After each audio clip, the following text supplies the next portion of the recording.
Morning everyone, আমি স্নেহা চলে এসেছি আজ একটা নিউ ভ্লগ নিয়ে। আজকে এসেছে আমার মাসি মেশো, তো আপনারা দেখতে থাকুন।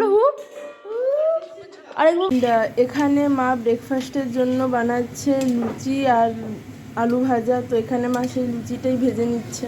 এনারা হচ্ছেন আমার মাসি আর মেশো, তো এনারা যে যার কাজের মতো ব্যস্ত। ব্রেকফাস্ট রেডি, এই যে লুচি, মাটন, আলু ভাজা আর মিষ্টি রয়েছে এখানে, আপনারা দেখতে পাচ্ছেন। তারা খাওয়া স্টার্ট করে দিয়েছেন। Feedback please. পেয়ারা মাখা রেডি করেছি, আর এই যে একটা ছোট্ট বাচ্চা করে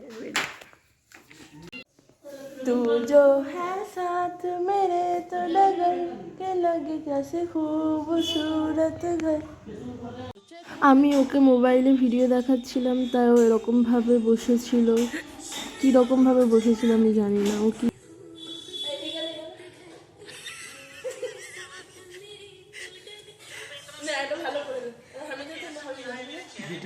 আমাকে সুন্দর করে কিসে দিচ্ছিল।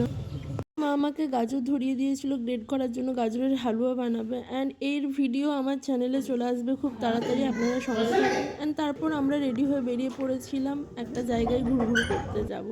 এখানে মা, আমি, ভাই, মাসি যাচ্ছিলাম। হ্যাঁ, কোথাও যাইনি সেরকম, যাচ্ছিলাম পার্কে।